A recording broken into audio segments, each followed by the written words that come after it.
Hello there, guys. Welcome back to another video, and the games do keep coming thick and fast. Honestly, it's like as soon as one game's finished, we've got another big one on the horizon, and they don't really get that much bigger than an FA Cup semi-final at Wembley against Chelsea. Forget Dortmund, that's yesterday's news. That's nothing anymore. This game is the one on the horizon. So I had to get a very respected, very rational voice about the Chelsea from the Chelsea community, and NiiNii from Blue Lions TV, because he'll tell us everything we need to know about Chelsea for this game, and he's a confident NiiNii as well. Moment. I've been chatting over in his channel as well. Go check out the videos I've made over there. And of course, go sub to his channel if you like good, old-fashioned, reasonable football talk. But NiiNii, welcome to the channel, man. How are you feeling about the game, and how are you as well? Yeah, thanks, man. Thanks for asking. Yeah, I'm doing a lot better. Feeling good, of course. Now that some normality is coming back now. Shops are open, restaurants are open. There, it feels like we're slowly starting to get back into our way of life now. So yeah, I'm happy with that, and I think it's just coinciding very nicely with how well we've been these past few months. Tuchel's come in, the resurgence, and yeah, we've seen this incredible progression. We're through to the semi-finals of the UCL, and it's weird because I felt like quietly confident for the season that we could have a really good run in the UCL this year, and I haven't been surprised. And one thing I feel like we are destined to get. Now, I could be wrong, but it's a feeling, and I'm feeling like silverware is something we are going to get. And I think maybe the FA Cup is our best opportunity to get that. So right now, I feel very confident for the game on Saturday. I feel like we have a team and a manager that can really put up a very fierce battle against you guys. So yeah, I'm feeling confident and bring it on. That's the thing, isn't it? Because it's gone from a season that was, I guess, controversial is the wrong word, but it was definitely divisive amongst the Chelsea community. I saw a lot of people pro Lampard, a lot of people didn't like him, and all that kind of stuff. And it's gone from that a season that could have been incredibly underwhelming to all of a sudden you're secretly looking pretty decent. You're fifth at the moment. You possibly will get Champions League football. You could win the Champions League. It's not even implausible. You've done it before. I'm hoping you don't for obvious reasons. And likewise, you could knock us out of the FA Cup. And if you do knock us out, you'll be favourites for that as well. So it's strange how a season can just change like that. And I've not really thought about it from my perspective as a City fan because I've been too busy paying attention to what we're doing. But it's shaping up to be a relatively interesting year. And I guess one thing I will say about Chelsea is you've had seasons like this before. You've been Di Matteo managing you to a big trophy and all that kind of stuff. I've got that right, haven't I? Is that right? Yeah, it has. I'm pretty sure it happened, didn't it? Di Matteo, you got it right. Yeah, and like you've won trophies before, like the Champions League. Well, you've been underwhelming domestically, so it's like it could happen, and you'd have to believe that possible. But anyway, looking towards this game, it's interesting. Chelsea are a different beast entirely, to the one we played a few months back. You've improved, of course. You've got more hope, more optimism, and definitely new ideas as well. But what's been the key change in the system in the way Chelsea are playing for you? Obviously, Tuchel's come in and you're playing a slightly different formation, different style, doubled with a false nine as well. But what's been the difference between what's made Tuchel's kind of, I keep saying his name differently every single time, made his style, his style work now compared to what Lampard was doing? I think for me, it simply comes down to, two managers in Lampard and Tuchel who have their own different philosophy behind the game. With Tuchel, looking back now, especially in hindsight, because that plays a part, the squad he inherited right now probably suits his style more. And Tuchel's style is a possession style of football. You've got Jorginho and Cover, whose short passing game really comes more to life in this system compared to Lampard's, where as Lampard said time and time again, he didn't want a team that kept the ball for possession's sake and preferred to create opportunities and attack a different way. So, of course, if you wanted to do pros and cons, the pros of Lampard's football would be that, you're creating lots of opportunities on goal, and it's maybe, it's quite exciting. And of course, with Tuchel, you get more control. You've got a much more structured team, a much more defensively sorted and tighter team as well. And we play that modern style with our positional play, our use of, possession keeping as well. That really frustrates opponents. So, I feel like Tuchel inherited the squads that suits his style of football more than Lampard's. And it's not per se the fact that Lampard is a terrible, this notion that Lampard is terrible, I'm sorry, I just can never ever really stand by that. He's not. Let's not forget, one of the first British managers to actually get a European place. There's a lot of better ones out there who last season weren't taking that squad into the top four at all. Before the season started, people thought we'd get 7th or 8th. So that tells you everything you need to know. And with Lampard, he just wanted the team to play, more attacking football, more expansive football, but to really really deliver that style, you have to rely upon the board to sign the right players for you. And we Yeah, all of know course. the most key position in a team is midfield. If you want to start to do anything, you need to set your midfield right and balanced. And the reality was, when you don't have a consistent DM, once Kante's out the team, everything kind of fell apart and you needed another season to hopefully make it work. But with Tuchel, of course, we've signed players in the previous management that played this style, guys that played in their backfield under Conte, guys that Mauricio Sarri signed for his possession Sarri style football. So, it makes a lot of sense behind why we are able to find this form, because we're getting the best out of players that weren't suited to a different style of football, if you know what I mean. Yeah, definitely, man. And sometimes I guess circumstance can help with that. Once again, like obviously he's come in and the players are right for him, so that definitely helps. And I guess there was groundwork as well, so which once again definitely helps. And you weren't exactly in a terrible position exactly when he came in, not an optimal one. But it wasn't that bad. I mean, I do think it was unlucky for Lampard. What I will say is that unfortunately, when that much money is given to you in a transfer window, it comes with expectation. Probably be a little bit too early to get rid of him. But either way, if Roman Abramovich is ruthless, we all know this. He doesn't wait around for anybody, and he will move on. And so far, it's looking relatively shrewd. I guess we'll see. It depends. Football can change like that, as we both know. But what I will say is that you got through against Porto in a dire match of football. It was a relatively it was a relatively stale, and it was very much a neutralized kind of game of football. It was enough. Would you expect to see a similar approach against Manchester City? Because it was a cautious approach, I would say. I'm not sure if you agree with that, but it felt that way for me. It was enough in the day, but how do you think?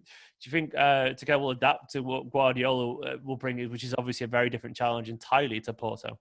Yeah, I think for sure, when you're playing against a big manager like Pep, you need to come with your A game. And, knowing Tuchel, knowing the fact that, for example, the first game he took over versus Wolves, he already had in his head for the past 3 weeks exactly what lineup he was going to use, how things were going to be planned, and how they're going to approach that game. So I'd imagine he has a long-term plan for Pep. And, just seeing, two managers that kind of share the same philosophy about the game, Tuchel is like a disciple of gang style football, but, him and Klopp, two disciples of that, have their own different approaches to how they like to obviously maximize that philosophy. So I'm very excited to see the tactical battles on show. I'm sure that Tuchel will have some idea how he's gonna look to target your weaknesses, because that's the thing with Tuchel. He's a manager that likes to exploit a team's weakness and at the same time maximize our best strengths as well. So how do you think you'll line up, man? How do you think? Because obviously, you've played occasionally. Timo Werner's had a relatively underwhelming season, unfortunately. Yeah. I mean, we've all seen that, and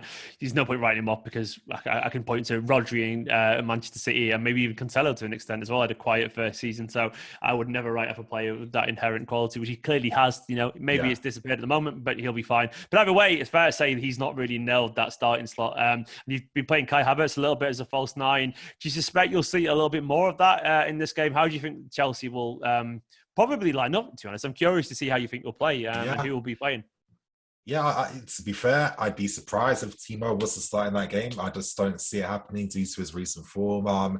I'd say maybe the front thing would be what we've seen in the past 2 games now. Havertz, Pulisic, Mason Mount. I think maybe right now that's the most balanced at this point in time. In midfield, Cover's not taking any part, a big loss. So we can say in Jorginho, who played very well together again. And wing backs, I'd have to go for Reece James and Ben, and defence would be Rudiger. Maybe Thiago Silva, who knows? I think maybe Silva for that game, and probably Azpilicueta with Mendy and goals. So, Tuchel has definitely relied upon the experience when he's taken over, which, I do want to, this is a side note, but I do want to say that, when we had our struggles under Lampard, it wasn't because of the younger players, the inexperienced ones creating any issues.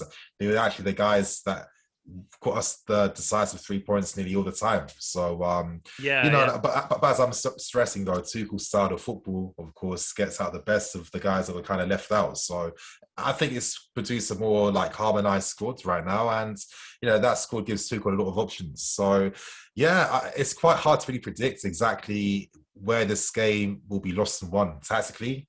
I think with both managers like this, there will be surprises. There will be game plans for certain players, ideas behind how to, different strategies and then different tactics that follow them. But yeah, I think ultimately it will come down to what the responsibility the players take on the fields. I think there's only so much managers can do, and games like this, let's see who has it in them to produce those decisive moments.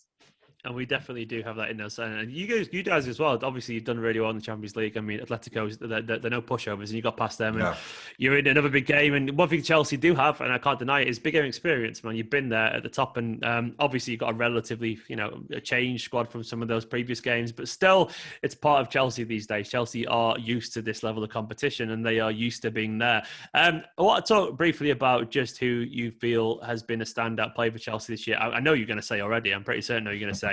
But probably tell people why this player you're going to say is it's probably one people should take more seriously, because I feel like the guy you're going to mention doesn't get probably the respect. I know respect's such a lazy word in football, but I think it's fair in this instance that maybe other fan bases wouldn't give him. Yeah, well, I'm going to mention this, that it's very close because this player in particular has stepped up even more in the second half of the season. But it is going to be Mason Mount. But I need to say, guys like Reece James has been absolutely phenomenal this season. Yeah, maybe I've weighted too heavily there, but he's James. Yeah, exactly. There's been a few that have really stepped up. But I have to say Mason. When I look at guys under 24. You got to look at them knowing that they're not the finished article. So I like to find enjoyment behind those little small milestones that they make. They improve in certain aspects, get better in certain positions, grow their influence, grow their responsibility, and express themselves more when they have that confidence behind them. And I think if last season was like the foundation year for Mason Mount, this year he's in his first year of the University of the Premier League, and he's flying. He's flying a lot. I think with Mason, it does confuse me why he's not really respected as much. I know it's a very lazy argument that I have for that, which is no, I get it. People are only conditioned to enjoy the aesthetics behind it. So if you do a nice bit of play in a difficult moment, that is more memorable compared to doing the right things at the right time very easily without making a show and dance about that. But that's not me saying that Mason Mount is just all about work rate, which I don't know how he got this moniker. That is the bonus behind what makes him good. This is a guy that can play with 2 feet, that quickens the tempo, that has excellent understanding of the game, that's one step ahead with this play, that has the technique, the acceleration. I mean, the guy is extremely intelligent. The fact that he can play so many different positions to a high level, and he has a very positive influence offensively for the team. And one thing I really love is seeing his leadership grow this season. He's got a lot of decisive goals, getting games where we needed that equalizer, games where we needed the first goal. I mean, the winner, that goal against FC Porto in the first leg. I mean, he's been the guy that's been stepping up, and considering the abuse he gets online, or just some of the unnecessary negativity, and the fact that we signed a lot of players in this position, Ziyech, incredible player, Kai Havertz too, and he rose to that and overcome it, and is the guy ahead of them. I think really sums up just how good he is, and also just how amazing our academy is. And I know as a City fan, so you're probably excited by the time you got coming through, but I mean, that's what you want to see as a fan for me. These guys who understand, what it's about. Mount, I know I've really gone on a long tangent, I'm just getting really passionate here, but no, I get it, man. I get it, but I'm the same with Foden, it's fine. Yeah, exactly, man. I mean, when you watch watch him play as a kid when he was 16, and then, seeing them, I went to youth games too, been to finals of the FA Youth Cup as well to see them, and just knowing that I know this guy is going to make it here, and then actually see it happen for me, it's just an amazing memory to have, and I feel really privileged to have seen the growth of all these guys, and then now seeing what they've done, what they've become. No, exactly the same, man. And I can relate to that feeling exactly with Phil Foden. And that's the one thing City have missed, was that feeling of one of our own in there, despite all the success. And obviously, we had a little bit of a Michael Richards, but very briefly. And then, of course, Phil Foden is taking it to another level, being a massive Man City fan as well. And I know you understand. I know what you mean about the whole players not getting credit sometimes because they're not the flashiest. And just it's obviously a very different kind of player. But once again, David Silva is a great victim of people underplaying him, because his movement and his the way he affects the game is so subtle David Silva. He's a subtle. Yeah. I'm not saying Mount's a similar player, but I guess the point I'm making is someone like David Silva's underappreciated because he doesn't beat 4 men, and he's not always playing the assist either. He's sometimes playing the pass before the assist and all that kind of stuff. Yeah. And he's not a greatest goal scorer, but still, his football intelligence and the reason he's played and won so many things is because he's a fucking genius, man. But either way, man, it's the glue. It's the glue of a team, and you need that. You need that. A team is only as good as its, as I guess as its inhabitants, and you have to have that many players. You can link up those players, and that's what. And I appreciate that's what someone like Mount is for your team. But finally, mate, predictions. Obviously, I've already done my prediction on your channel, which people should go and watch and get my view as well over there. But I will pass it over to you now, man. What you saying? I say this with confidence. I'm going for a 2-1 win for us, and I feel like the team, the confidence, the momentum. I think we can do it. Of course, and you definitely can do it. I hope you don't do it, but I think there's City fans. We're too giddy right now post Dortmund to think about anything else. But it's going to be a battle. It's going to be an interesting game, and of course, my preview will convey my prediction, which I'm going to save for my preview. But if you're going to check out my actual review, it's over on NiiNii's channel already, probably. So go and watch that over there. For now, though, thank you so much for coming on, man. It's been an absolute pleasure. Go check out NiiNii's channel as well. NiiNii is an absolute top bloke, as you can already tell. He knows his shit about Chelsea and football in general. So go and subscribe to NiiNii's channel. Have a lovely day. We've been chatting for like 2 hours, me and NiiNii, now making videos, just waffling away about the world. So we're putting the world to rights. If we just got on a Zoom call and all of a sudden we were just chatting 2 hours about life, and then I was like, now I realize I'm tired. I'm like 2 hours later, but it's been good fun, man. So catch you soon. Okay. Yeah. Go subscribe to NiiNii's channel. In a bit, guys.